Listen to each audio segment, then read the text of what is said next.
ಶರಣಂ ಕಾರಣ ಭಾವನ ಭವಮೇ ತಾತ ಸದಾಲಂ ಕರುಣಾಪೂರ್ಣ ವರಪ್ರದ ಚರಿತಂ ಜ್ಞಾಪಯ ಮೇತೆ.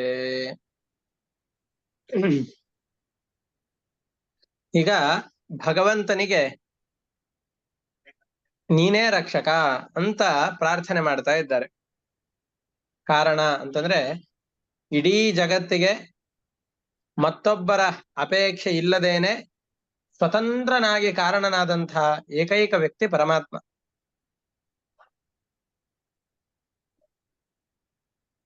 ಶರಣಂ ನಮ್ಮೆಲ್ಲರಿಗೆ ರಕ್ಷಕನೂ ಆದವನು ಪರಮಾತ್ಮ. ಇಡೀ ಜಗತ್ತನ್ನ ಸೃಷ್ಟಿ ಮಾಡ್ತಾ ಇದ್ದಾನೆ, ನಮ್ಮೆಲ್ಲರ ರಕ್ಷಕನೂ ಆಗಿದ್ದಾನೆ. ಭಾವನಾ ನಿನ್ನನ್ನ ನೀನು ಜಗತ್ತಿಗೆ ತಿಳಿಸಿಕೊಡುವವನು ಆಗಿದ್ದೆ. ನಿನ್ನ ಬಗ್ಗೆ ತಿಳಿಬೇಕು ಅಂತ ಎಷ್ಟು ಪ್ರಯತ್ನ ಪಟ್ರು ನಿನ್ನ ಅನುಗ್ರಹ ಇಲ್ಲದ ಹೊರತು ನಿನ್ನನ್ನ ಪೂರ್ತಿಯಾಗಿ ಯಾರೂ ತಿಳಿಯಲಾರರು. ಹಾಗಾಗಿ ನಿನ್ನನ್ನ ಪೂರ್ತಿಯಾಗಿ ತಿಳಿದುಕೊಂಡಂತ ವ್ಯಕ್ತಿ ನೀನೊಬ್ಬನೇ. ನೀನು ಇವರಿಗೆ ನಾನು ಕಾಣಬೇಕು ಅಂತ ಅಂದುಕೊಂಡೇ ಅಂತಾದ್ರೆ ಇನ್ನೊಬ್ಬರಿಗೆ ನಿನ್ನನ್ನ ನೀನು ತೋರಿಸ್ಕೊಳ್ತೀಯ. ಸಾಧಕರಾದ ಯೋಗಿಗಳಿಗೆ ನಿನ್ನನ್ನ ನೀನು ತೋರಿಸಿಕೊಳ್ತೀಯ. ಶರಣಂ ಕಾರಣ ಇಡೀ ಜಗತ್ತಿಗೆ ರಕ್ಷಕನಾಗಿದ್ದೀಯ. ಪ್ರಪಂಚದ ಉತ್ಪತ್ತಿಗೆ, ಸ್ಥಿತಿಗೆ, ಲಯಕ್ಕೆ, ನಮ್ಮೆಲ್ಲರ ಉನ್ನತಿಗೆ ಕಾರಣನೂ ಆಗಿದ್ದೀಯ. ಭಾವನ ಬೇರೆಯವರಿಗೆ ಸಾಧನೆಯನ್ನ ಮಾಡಿದಂತಹ ವ್ಯಕ್ತಿಗಳಿಗೆ ನಿನ್ನ ಸ್ವರೂಪವನ್ನ ಸರಿಯಾಗಿ ತಿಳಿಸಿಕೊಡುವವನೂ ನೀನಾಗಿದ್ದೀಯ. ಮೇ ಸದಾ ತಾತ ಶರಣಂ ಭವ. ಇಡೀ ಜಗತ್ತನ್ನ ರಕ್ಷಣೆ ಮಾಡ್ತಾ ಇದ್ದೀಯಲ್ಲಪ್ಪ ನೀನು. ನನ್ನನ್ನ ರಕ್ಷಣೆ ಮಾಡೋದನ್ನ ಕಷ್ಟ ಏನೋ, ನನಗೂ ರಕ್ಷಕನಾಗಿರು ತಾತ. ಮೇ ಶರಣಂ ಸದಾ ಅಲಂ ಭವ.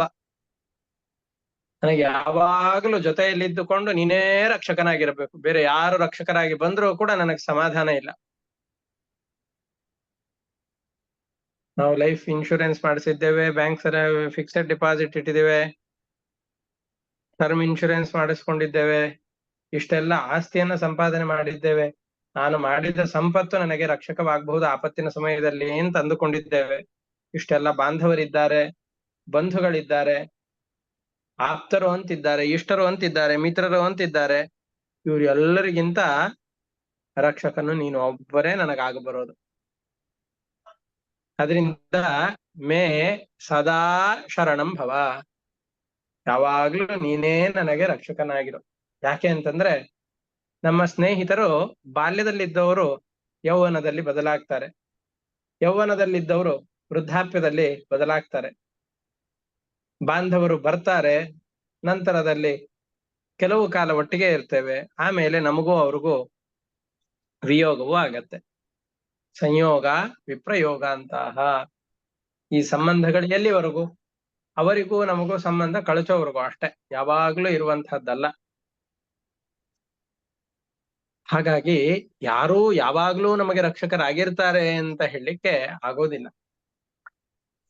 ಯಾವಾಗಲೂ ನಮ್ಮ ಜೊತೆಯಲ್ಲಿ ರಕ್ಷಕನಾಗಿ ನಿಂತಿರುವವನು ನೀನು ಒಬ್ಬನೇ. ನೀನು ರಕ್ಷಕನಾಗಿ ನಿಂತಿದ್ದೀಯಾ ಅನ್ನುವ ದೃಢವಾದ ಭಾವನೆಯು ಮನಸ್ಸಿನಲ್ಲಿ ಮೂಡುವ ಹಾಗೆ ಮಾಡು.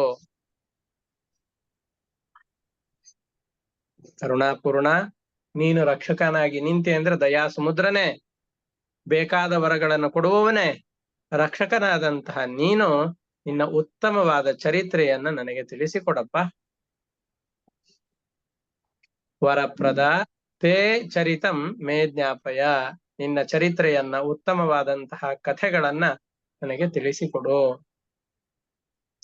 ಕಾರಣ, ಇಡೀ ಜಗತ್ತಿಗೆ ಕಾರಣನಾದವನೇ, ಭಾವನ ನಿನ್ನನ್ನು ಕುರಿತು ತಪಸ್ಸನ್ನು ಮಾಡುವ ಯೋಗಿಗಳಿಗೆ ನಿನ್ನನ್ನ ತಿಳಿಯಬೇಕು ಎಂಬುದಾಗಿ ಹಂಬಲಿಸುವಂತಹ ಜ್ಞಾನಿಗಳಿಗೆ ನಿನ್ನನ್ನ ತೋರಿಸಿಕೊಡುವವನೇ.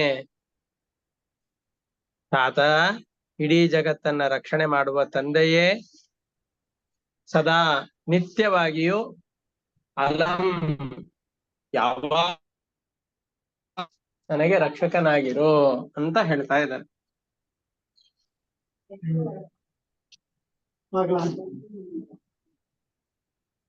ನನಗೆ ಯಾವಾಗಲೂ ನೀನು ರಕ್ಷಕನಾಗಿರು. ಕರುಣಾಪೂರ್ಣ, ಕರುಣಾ ಸಾಗರನೆ, ವರಪ್ರದ, ಎಲ್ಲರಿಗೆ ಭಕ್ತರಿಗೆ ಬೇಕಾದ ಅಭೀಷ್ಟಗಳನ್ನ ಕೊಡುವವನೇ. ತೇ ಚರಿತಂ, ನಿನ್ನ ಚರಿತ್ರೆಯನ್ನ ಮೇ ಜ್ಞಾಪಯ, ನನಗೆ ತಿಳಿಸಿಕೊಡು. ಶರಣಂ ಕಾರಣ ಭಾವನ ಭವಮೇ ತಾತ ಸದಾಲಂ, ಕರುಣಾ ಪೂರ್ಣವರಪ್ರದ ಚರಿತಂ ಜ್ಞಾಪಯ ಮೇತೆ ಅಂತ 6ನೇ ಶ್ಲೋಕದ ಭಾವ ಅಂತ. ಇದರಲ್ಲಿ ಯಾವ್ದಾದ್ರು ಪದಗಳಿಗೆ ಸರಿಯಾಗಿ ಆಗಿಲ್ಲ ಅಂತ ಹೇಳಿದ್ರೆ ಕೇಳಬಹುದು. ಇವತ್ತಿನ ಪಾಠವನ್ನ ಇಷ್ಟಕ್ಕೆ ನಿಲ್ಲಿಸ್ಕೊಂಡಿರೋಣ. ಹರೇ ನಮಃ. ಶ್ರೀಕೃಷ್ಣ. ನಮಸ್ಕಾರ.